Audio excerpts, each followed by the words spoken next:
இந்த வீடியோல நம்ம பிப்ரவரி 8 மற்றும் 9க்கான கரண்ட் அஃபேர்ஸ் தான் பார்க்க போறோம்.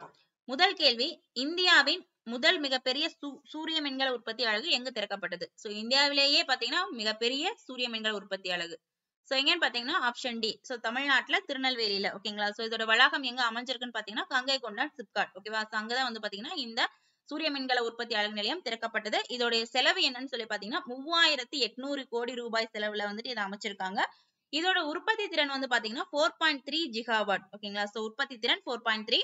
எத்தனை ஏக்கர் பரப்பளவில் அமைஞ்சிருக்குன்னு பாத்தீங்கன்னா 313 ஏக்கர் பரப்பளவில் அமைந்துள்ளது. இதோட பெயர் என்னன்னு சொல்லி பாத்தீங்கன்னா டாடா பவர் சோலார் நிறுவனம். ஓகேங்களா? சோ டாடா பவர் சோலார் நிறுவனம். இதை தொடங்கி வைத்தவர் யாருன்னு பாத்தீங்கன்னா முதலமைச்சர் மு.க. ஸ்டாலின். இந்தியாவிலே வந்து பாத்தீங்கன்னா மிகப்பெரிய ஒன்று. ஓகேங்களா? இதன் மூலம் வந்து பாத்தீங்கன்னா தமிழகத்துல 4000 பேருக்கு வேலை வாய்ப்பு, அதாவது திருநெல்வேலி அந்த கங்கை கொண்டான் பக்கத்துல இருக்கிற கிராமங்கள் இருக்கக்கூடிய இளைஞர்களுக்கு 4000 பேருக்கு வந்து பாத்தீங்கன்னா வேலை வாய்ப்பு வழங்கப்படுவதாக மு.க. ஸ்டாலின் வந்துட்டு அறிவிச்சிருக்காரு.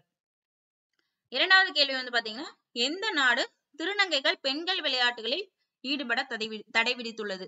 சோ திருநங்கைகள் வந்து பாத்தீங்கன்னா பெண்களுக்கான விளையாட்டுகளை வந்து ஈடுபடக்கூடாதுன்னு சொல்லிட்டு தடை விதித்துள்ள நாடு எதுன்னு கேட்டிருக்காங்க. ஆன்சர் வந்து பாத்தீங்கன்னா பி, அமெரிக்கா. சோ இதை வந்து பாத்தீங்கன்னா ட்ரம்ப் வந்து அறிவிச்சிருக்காரு. இதுக்கு முன்னாடி பார்த்த கரண்ட் அஃபேர்ஸ்ல யுனைடெட் நேஷன்ஸ் ஹியூமன் ரைட்ஸ்ல இருந்து பாத்தீங்கன்னா அந்த நாடு வந்து விலகி இருக்குன்னு சொல்லி பார்த்தோம். அதே மாதிரி வேர்ல்டு ஹெல்த் ஆர்கனைசேஷன்ல இருந்து பாத்தீங்கன்னா அமெரிக்கா வந்து விலகிட்டாங்க. சோ இந்த ரெண்டுமே வந்துட்டு தெரிஞ்சு வச்சுக்கோங்க. மூன்றாவது கேள்வி, தமிழக யானை திருவிழா 2025 எங்கு நடைபெற்றது? சோ தமிழக யானை திருவிழா 2022 பாத்தீங்கன்னா சென்னையில வந்து நடைபெற்றது. Option A, Chennai.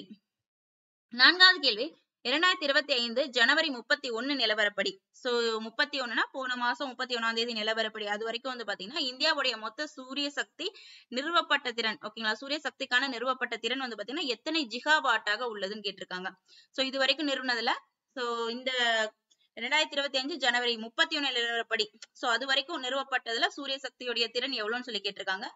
100.33 ஜிகாவாட். ஓகேங்களா? சோ இது வரைக்கும் வந்து பாத்தீங்கன்னா நிறுவப்பட்ட சூரிய மின்சக்தி திறன் பாத்தீங்கன்னா 100.33 ஜிகாவாட். இந்தியாவுடைய மொத்த சூரிய சக்தி நிறுவப்பட்ட திறன். நெக்ஸ்ட் ஒன், இது வந்து பாத்தீங்கன்னா 2023ஆம் ஆண்டுடன் ஒப்பிடும் பொழுது சூரிய மின்சக்தி நிறுவு திறன்களில் 2 மடங்குக்கும் அதிகமான அதிகரிப்பை இதை சோ 2023ஆம் ஆண்டை விட 2 மடங்குக்கும் அதிகமான அதிகரிப்பை வந்து பாத்தீங்கன்னா இது காட்டுகிறதுன்னு சொல்லி சொல்றாங்க. நெக்ஸ்ட் ஒன் பாத்தீங்கன்னா வங்கிகளுக்கான தற்போதைய குறுகிய கால கடனுக்கான ரெப்போ வட்டி விகிதம் %ஆக நிர்ணயிக்கப்பட்டது. வங்கிகளுக்கான தற்போதைய குறுகிய கால கடனுக்கான ரெப்போ வட்டி விகிதம் %ஆக நிர்ணயிக்கப்பட்டுள்ளது. ஆன்சர் வந்து பாத்தீங்கன்னா ஆப்ஷன் ஏ, 6.25%. சோ குறுகிய கால கடனுக்கான ரெப்போ விகிதம் பாத்தீங்கன்னா 6.25%. நெக்ஸ்ட் ஒன், சமீபத்தில் எந்த மாநிலம் நக்சல் இல்லாத மாநிலமாக அறிவிக்கப்பட்டுள்ளது? சோ தீவிரவாதிகள் இல்லாத மாநிலமாக அறிவிக்கப்பட்டதுன்னு சொல்லி கேட்டிருக்காங்க. Option D, Karnataka. Next one, 7வது கேள்வி, தமிழ்நாட்டில் உள்ள அனைத்து கிராம பஞ்சாயத்துகளுக்கும் அகண்ட அலைவரிசை இணைப்பு வழங்க எந்த திட்டத்தை அரசு செயல்படுத்துள்ளது? அதாவது மொபைல் தொடர்பு. ஓகேங்களா? சோ வந்து பாத்தீங்கன்னா எங்கன்னு பாத்தீங்கன்னா கிராம பஞ்சாயத்துகளுக்கும் பாத்தீங்கன்னா மொபைல் இணைப்பு வழங்குறதுக்காக திட்டத்தை வந்து அரசு செயல்படுத்துகிறது. அது என்ன திட்டம் சொல்லி கேக்குறாங்க. Option B, Bharat net. ஓகேங்களா? சோ இந்த வடகிழக்கு மாநிலங்கள்ல பாத்தீங்கன்னா அங்க வந்து கம்யூனிகேஷனுக்கான தொடர்பு வந்து பாத்தீங்கன்னா கம்மியா தான் இருக்கும். நம்மளுடைய மாநிலம் மாதிரியோ இல்ல நார்த் சைட் மாதிரியோ வந்துட்டு அந்த வடகிழக்கு மாநிலங்களுக்கான தொலைத்தொடர்பு வசதி வந்துட்டு அதிகமா இருக்காது. சோ அந்த மாநிலங்கள் வடகிழக்கு மாநிலங்கள்ல வந்து பாத்தீங்கன்னா 3500 தொலைத்தொடர்பு சேவை இல்லாத கிராமங்கள். சோ எவ்வளவு தொலைத்தொடர்பு சேவை இல்லாத கிராமங்கள் எவ்வளவு இருக்குன்னு பாருங்க, 3500. சோ அவங்களுக்கும் மற்றும் 256 தேசிய நெடுஞ்சாலை பகுதிகளில் டிஜிட்டல் பாரத் நிதி திட்டம் வழியே, அதாவது இந்த திட்டம் வழியே 2829 மொபைல் கோபுரங்கள் அமைக்கப்பட்டு செயல்பாட்டிற்கு வந்திருக்குங்க. ஓகேங்களா? சோ வடகிழக்கு மாநிலங்கள்ல 3500 தொலைத்தொடர்பு சேவை இல்லாத கிராமங்களுக்கு இந்த திட்டத்தின் மூலம் வந்துட்டு அந்த மக்கள் வந்து பயனடைறாங்கன்னு சொல்லி சொல்றாங்க. எந்த திட்டம் சொல்லி பாத்தீங்கன்னா பாரத் நெட். அனைத்து கிராம பஞ்சாயத்துகளுக்கும் அகண்ட அலைவரிசை, அதாவது மொபைல் இணைப்பு. நெக்ஸ்ட் ஒன், 8வது கேள்வி, சர்வதேச தோல் கண்காட்சி 2025 எங்கு நடைபெற உள்ளது? சோ இது வந்து பாத்தீங்கன்னா புதுடெல்லி. ஆப்ஷன் ஏ, புதுடெல்லி. தோல் கண்காட்சி வந்து பாத்தீங்கன்னா புதுடெல்லி. நெக்ஸ்ட் ஒன், தமிழக யானை கண்காட்சி ஏதோ பார்த்தோமே, தமிழகத்தில் யானை திருவிழா வந்து பாத்தீங்கன்னா சென்னை. ஓகேவா? இது வந்து பாத்தீங்கன்னா தோல் கண்காட்சி, சர்வதேச தோல் கண்காட்சி வந்து பாத்தீங்கன்னா புதுடெல்லி. நெக்ஸ்ட் ஒன் பாத்தீங்கன்னா ஒரு இன்ஃபர்மேஷன், புதிய சுங்கசாவடி கட்டண முறை 2005. ஓகேங்களா? சோ இதன் மூலம் வந்து பாத்தீங்கன்னா நம்ம சுங்கசாவடியை வந்துட்டு தாண்டி போகும்போது கார்லயோ இதுலயோ போகும்போது சுங்கசாவடியை தாண்டி போகும்போது டோல்கேட்டை தாண்டி போகும்போது நம்ம வந்து பணம் செலுத்தணும். சோ இதுக்கு வந்து முன்பேனா ப்ரீபெய்டா வந்து நம்ம வந்து என்ன பண்ணணும், பணம் செலுத்தி வச்சுக்கலாம் அப்படிங்கிறாங்க.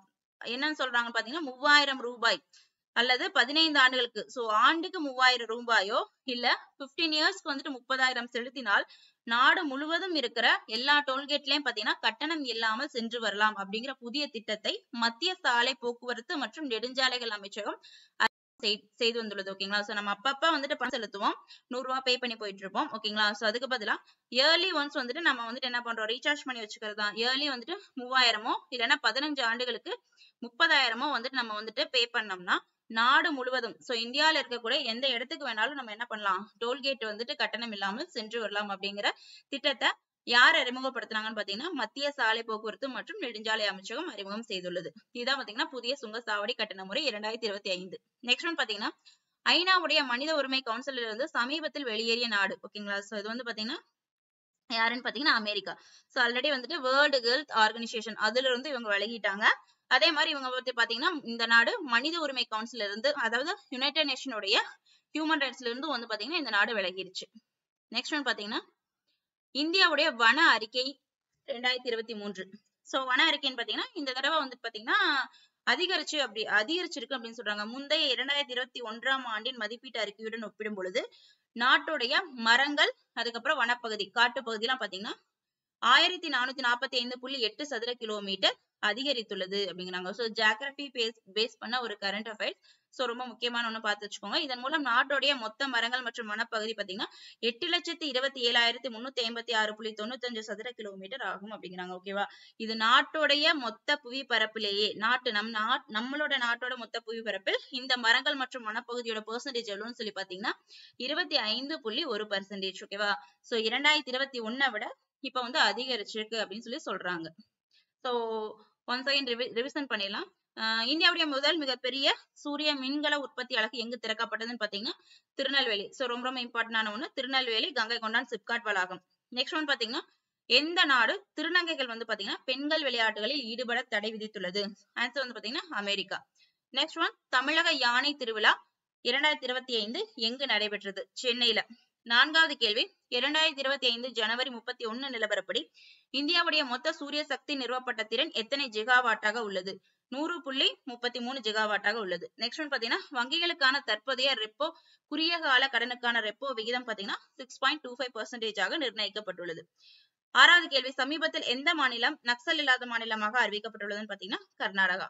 ஏழாவது கேள்வி நாட்டில் உள்ள அனைத்து கிராம பஞ்சாயத்துகளுக்கும் அகன்ற அலைவரிசை இணைப்பு வழங்க எந்த திட்டத்தை அரசு செயல்படுத்துகிறது பாத்தீங்கன்னா பாரத் நெட். நெக்ஸ்ட் ஒன் பாத்தீங்கன்னா சர்வதேச தோல் கண்காட்சி 2025 எங்கு நடைபெற உள்ளதுன்னு பாத்தீங்கன்னா புதுடெல்லி.